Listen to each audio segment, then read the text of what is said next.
you will only have 15 minutes of freedom here in the UK. So let me tell you the plan.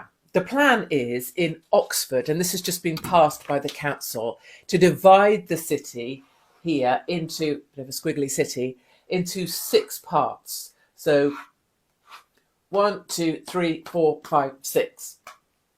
And you will only have the freedom to operate in the part that you live. So if this is you, the idea is that everybody will live within 15 minutes of the things they need. 15 minutes of a school, 15 minutes of a doctor's, 15 minutes of a supermarket. And if you want to travel to the other zones in your city, or maybe soon your town, you will have to go out an approved route.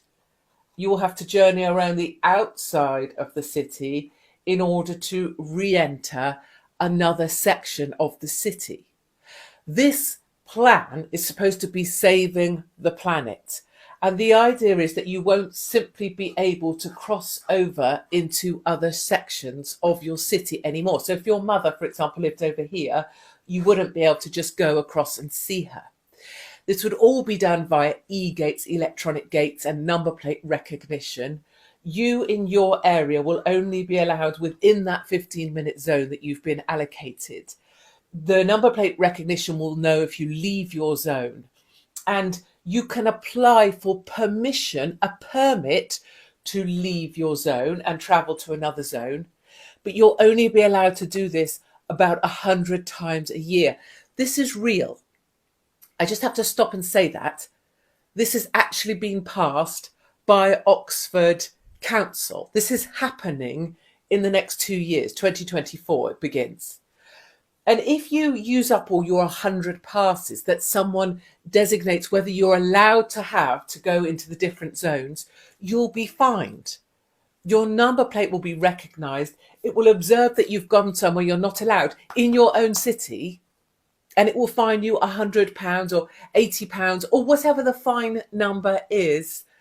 This is coming your way. This has already been approved in Oxford, in Canterbury. As another scheme, it's for 5 zones, but the same principle. This is not by chance. So 15-minute cities, how they manipulate the narrative, controlling any opposition, patterns that we've learnt already from COVID, and then I'll take you to the dark side.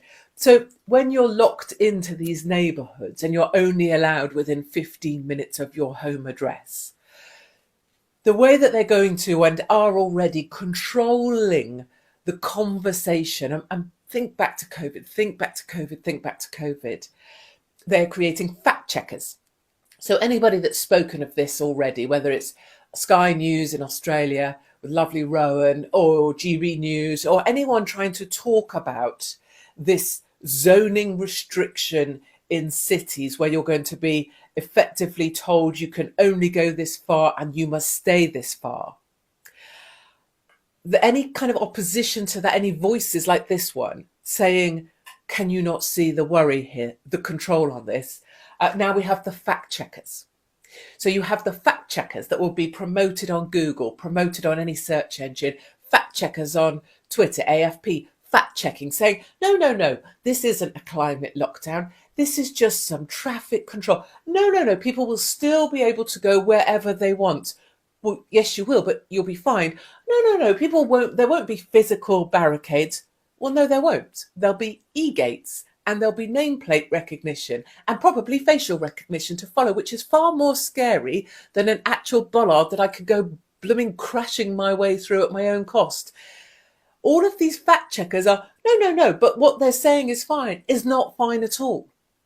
The next thing, which we saw so many times and I've seen all my life, is that you accuse those who are speaking out, like myself, of causing harm. You say that in Oxford, the councillors have had to stay at home for the day because of all of the abuse they've been taking online. These extremists, these conspiracy theorists are threatening physical violence. You make it so that anyone speaking out against this is the enemy and may cause harm. And this maybe should be policed. And shouldn't we be policing the speech of those who speak out against 15-minute cities or being told you're not allowed to drive where you want to anymore? And the last thing is, just the labelling of people as conspiracy theorists means that you automatically dismiss them. So For me, I'm just a regular mum, pay my taxes. I can see that telling people where they can and can't drive is not okay. That becomes a conspiracy theorist. Just like it was racist was used to silence people who just had an opinion about something. This is another way of labeling people. Now I want to talk about the patterns.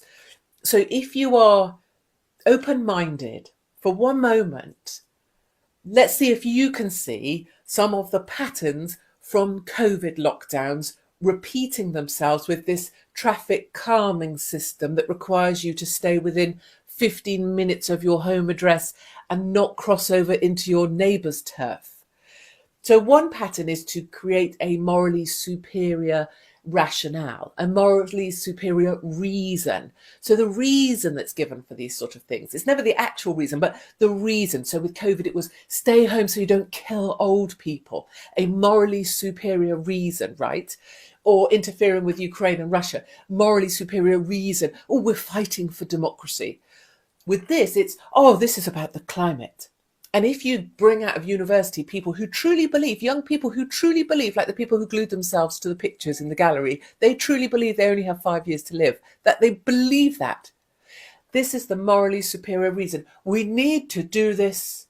We need to lock people down into 15-minute zones because we need to save the planet. Morally superior reason, right? 2, you sell it in softly. So as with COVID, you sell it in slowly, one thing at a time.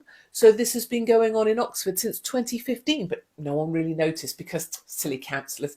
And then 2019, another consultation. And 2022, it's back again. And despite 90% of people saying no, it's going ahead anyway. And then you put in 20 miles an hour zones.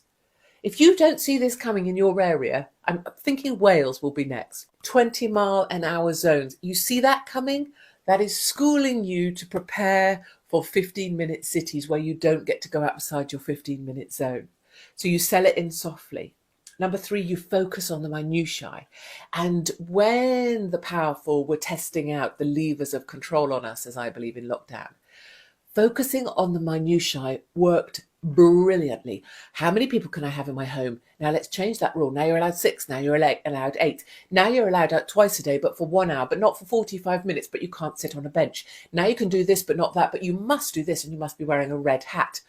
Blind people with the minutiae because they focus on it. So in this example, 15 minutes, but you will be able to go to that segment, but only if you use the ring road and then only up to 100 times a year. Otherwise you'll be fined. And the amount of the fine will be about £85, but that amount will be blah, blah, blah. And you'll be given a pass if you're this, but not that.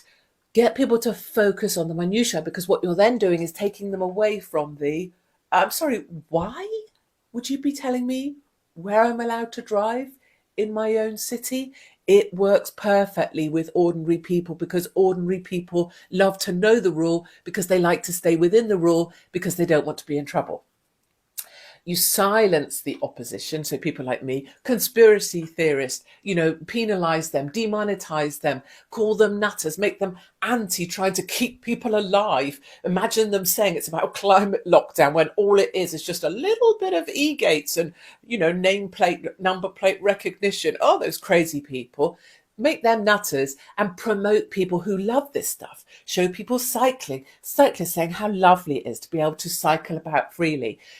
Focus on promoting. And then, as with COVID, reward people who promote this stuff. So maybe if you promote it, you'll have special privileges, like the people in government who told us we had to be locked down, but then were partying themselves, or like the newsreaders who told us we had to stay indoors, but were caught in the pub or pissed off to Antigua. Silence opposition, promote those who will talk proudly about this, and give those who promote it special privileges. Okay, to the dark side. So what I believe and what I talk about are two different things in the sense that I don't go to the dark side very often because it's too much. And what I'm trying to do is bring an audience with me. People who hate me, fine. People who like me, fine. People who agree with me sometimes and don't.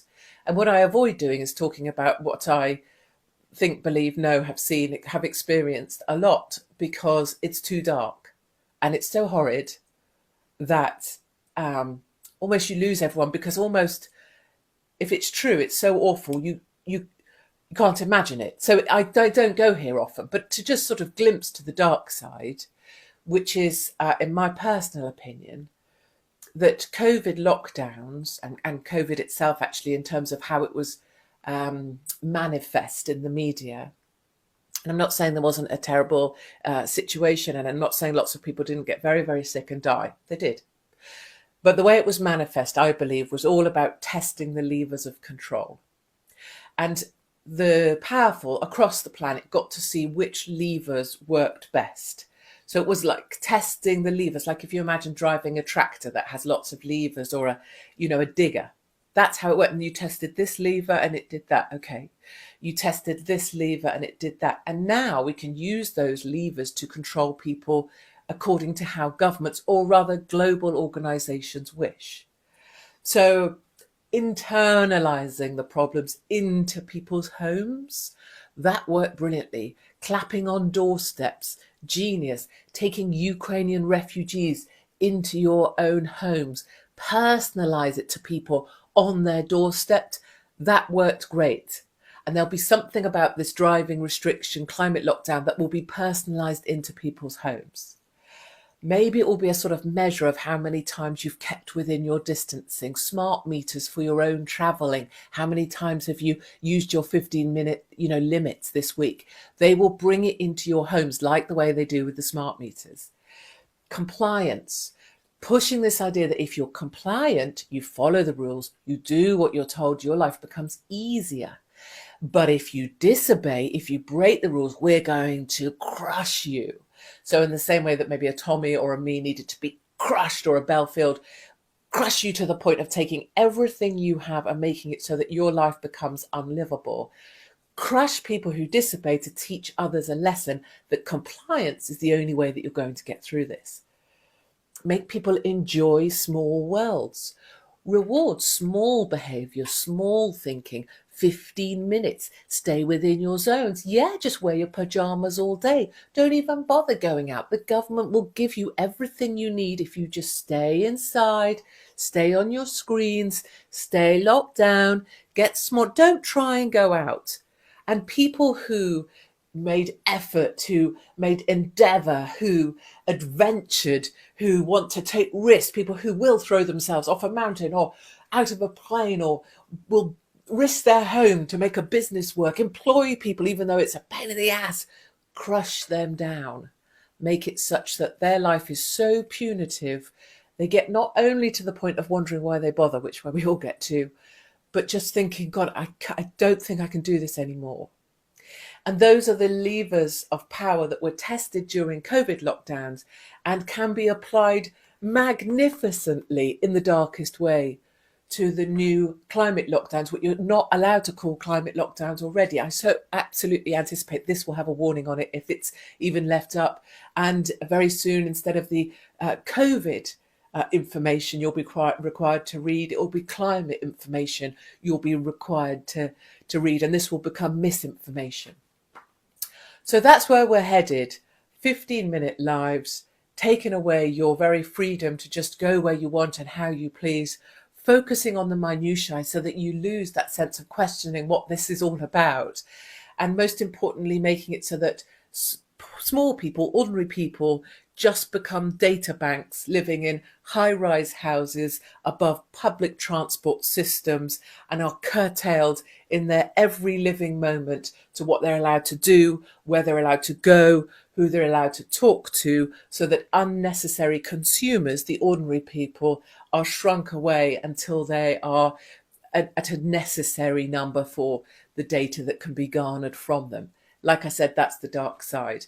But top level at the moment, two important things. Number one is every time and this is in life generally, but when you feel minutiae, and I get this feeling very quickly, particularly at airports, I'm flying, how long have you got that left? Anytime there's rules coming around you, be aware. Be aware that someone is trying to make you smaller, control you. This is how I felt acutely and exquisitely painfully for most of my life. Someone is trying to make you smaller.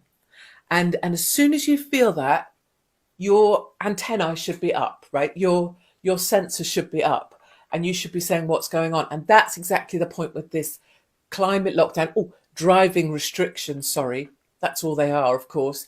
Is your whole body should be thinking, but wait a minute, it's my car. I paid for it. I want to get in it and drive where I want, when I want, without anyone telling me. That should be more your response, not, oh, how many miles am I allowed to go? Oh, how many passes can I get? No, no, no. That's my car. This is my life. This is my country. It's my freedom. It's my liberty. Who are you to take it away? That. And the other really important thing is to remember that you're not alone. So very quickly, the idea will be to push you so that you're alone, so that everybody else is driving 20 miles an hour and now they're not going out in their car. And if you're going out in your car, your neighbour's going to take a picture of it and then your neighbour will report it. Or if you see a car in your zone that you don't recognise, you just go onto this website, put in the number plate and let your local precinct reporter, let your precinct what would you call them? They have them in Cuba. It's like a precinct leader. You have to let your precinct leader know that you saw a car that you don't normally see. This is Cuba and it's here in the UK. But what we have to do is remember you're not on your own and together. And I think the first gathering will be on the 18th of February. That's a hold the date, I believe, in Oxford. I will get the details. But let's remember you're not on your own in thinking this is crazy. Or if you're watching this and thinking, I'm crazy, please know that I think the same thing about you if you think this is all perfectly normal. And the fight back is on. Can't hear it yet. You can't necessarily see it. I certainly see it every day. And the fight back is on. So hang on in there. Climate lockdowns are coming, though you can't say that word. And the fight back is on.